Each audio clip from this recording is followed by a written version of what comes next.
بسم الله الرحمن الرحيم جليبيب رضي الله عنه ملكام ያልነበረ ሀብትም ብዙ ያልነበረው ምስኪን ደሃ ሰሐቢ ነው رضي الله عنه በርግጥ የሱ ትልቁ ሀብቱ የነብዩ ሰለላሁ ዐለይሂ ወሰለም ፍቅር ነው ነብዩ ሰለላሁ ዐለይሂ ወሰለም በጣም ይወዱት ነበር ታዲያ ሚስት ሊድሩለት ፈለጉና አፈላለጉ ነብዩ ሰለላሁ ዐለይሂ ወሰለም አንድን ሰሐቢ رضي الله عنه زوجني ابنتك ማጭት ፈልጌ ነው ይሉታል ኒዕማ ዓይኒ ያ ረሱላላህ ምንኛ ያማረ ጥያቄ ነው በጣም በደስታ ብሎ ይስማማል ግን ነብዩ ሰለላሁ ዐለይሂ ወሰለም ኢኒ ለስቱ ኡሪዱሃ ሊነፍሲ ለኔ አይደለም የፈለኩት ሲላቸው ለማን አሉት ለጁለይቢብ ነው አሉት ረሱል ዐለይሂ ሰላቱ ወሰለም ያ ከሆነማ ቤተሰብ ላማክር እናቷም ጋር መመካከር አለብኝ ይላል ይህ ሰሐቢ እናትየዋ ሄዶ ሲነግራቸው والله لن نزوجه ابدا በፍጹም ለጁለይቢብ አንድርም ልጃችንን ይላሉ ሴት ልጅ ተሰማ ነበር ይህንኑ መልስ ይዞ አባትየው ወደ ነብዩ ሰለላሁ ዐለይሂ ወሰለም ለመሄድ ሲነሳ ማን ነው ያጨኝ እናንተን የጠየቀ ማን ነው ብላ ትጠይቃለች ረሱል ዐለይሂ ሰላቱ ወሰላም ናቸው ስትባል አተሩዱና አምረ ረሱልላህ ሰለላሁ ዐለይሂ ወሰለም ቀቢልቱ ወለን ይضيعني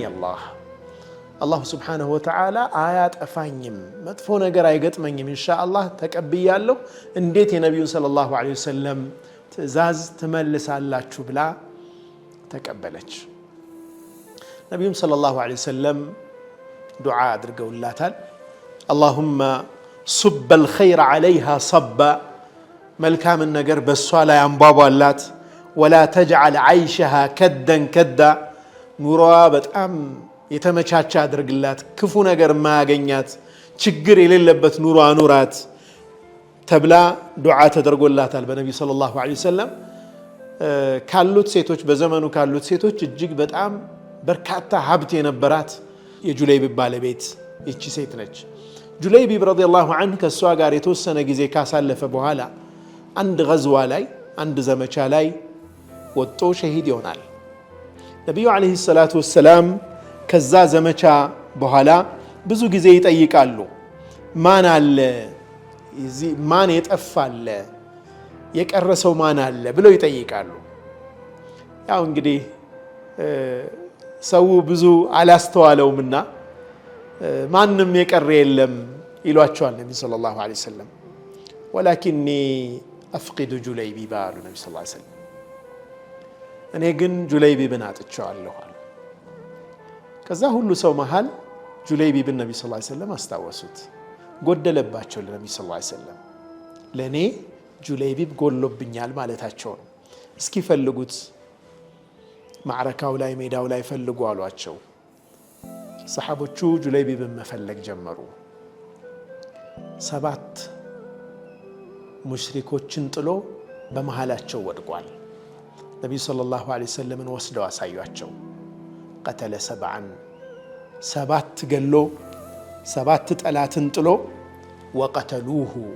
መጨረሻ እሱን ገደሉት هذا مني وانا منه هذا مني وانا منه አሉ ነብያችን ሰለላሁ ዐለይሂ ወሰለም ይህ ከኔ ነው እኔም ከርሱ ነኝ አሉ ነብዩ ሰለላሁ ዐለይሂ ወሰለም ይህ ከኔ ነው እኔም ከርሱ ነኝ ከዛም በክንዳቸው ድግፍ አድርገው እስከሚቆፈር ድረስ አቅፈውት ቀብር ከተቆፈረ በኋላ ወስደው ነብዩ ሰለላሁ ዐለይሂ ወሰለም አስተኙት አመራር ላይ ያለን ሰዎች የቢሮ ምንመራ ልንሆን እንችላለን ትልቅ ድርጅት የምንመራ ሀገር የምንመራ ቤተሰቦቻችንን የምንመራ በዙሪያችን ያሉ እኛ ስር ያሉ ሰዎችን ተፈቁድ ማድረግ ማንጎደለ ብሎ ለምንመራቸው ሰዎች ዋጋ መስጠት እውነተኛ መሪነታችን እዛ ላይ ይገኛል ሌላው እቺ ሴት በርግጥ ፈቃዷ ሆኖ የነብዩ ሰለላሁ ዐለይሂ ወሰለም ፍላጎት ላሳካ ብላ ማሰቧ እጅግ በጣም ታላቅነቷን የሚያሳይ ከመሆኑ ጋር አንዲት ሴት ግን ያልተመቻትን ወይም ያልወደደችውን መልኩም ያላማራትን ወንድ አላገባም ብትል ሸርዓን ችግር የለባትም። ወላጅም ይሄ ባይሆን ይሻላል ብለው ለልጆቻቸው ያንን አይነት ሐሳብ ቢሰነዝሩም ነቢዩም ሰለላሁ ዐለይሂ ወሰለም አይቆጡባቸውም ነበር። ለምን እንዲህ ያላችሁ እኔም ፈልጌ አይሉም ነበር ነቢ ሰለላሁ ዐለይሂ ወሰለም። ትዳር የሚመሰረተው በተለይ ሴት ልጅ ወንድም ሴትም ሁለቱም ፍላጎታቸው ግንዛቤ ውስጥ ይገባል። እስልምና ውስጥ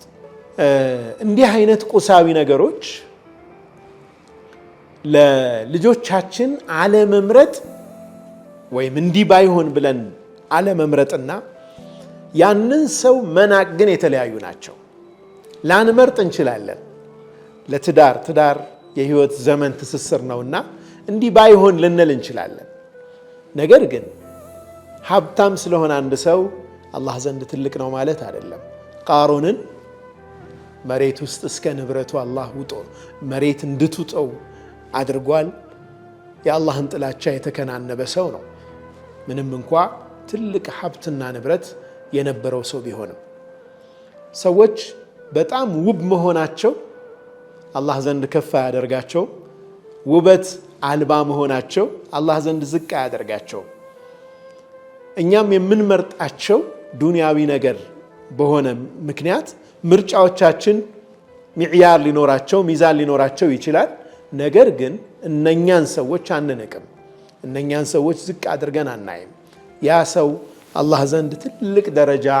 ያለው ሰው ይሆናል። ኸባብ ረዲየላሁ ዐንሁ ነቢዩ ሰለላሁ ዐለይሂ ወሰለም ዘንድ የነበረውን ቦታ ስናስብ ምናልባት ሌላ ሰው የለም ሲባል ግን ተረስቶ ነበር። ወላኪኒ ያሉት ነቢ ስ ሰለም እናንተ የጎደለባችሁ ሰው የለም፣ እኔ ግን ጁለይቢብ ጎሎብኛል ነው ያሉት ረሱሉ ዐለይሂ ሰላቱ ወሰላም። ይህ ለህይወታችን ብዙ መርሆችን ፕሪንሲፕሎችን የምንወስድበት ትምህርት ነው። ወሰለላሁ ወሰለም ወባረከ ዐላ ሰይድና ሙሐመድ ወዐላ አሊሂ ወሰሕቢሂ ወሰለም።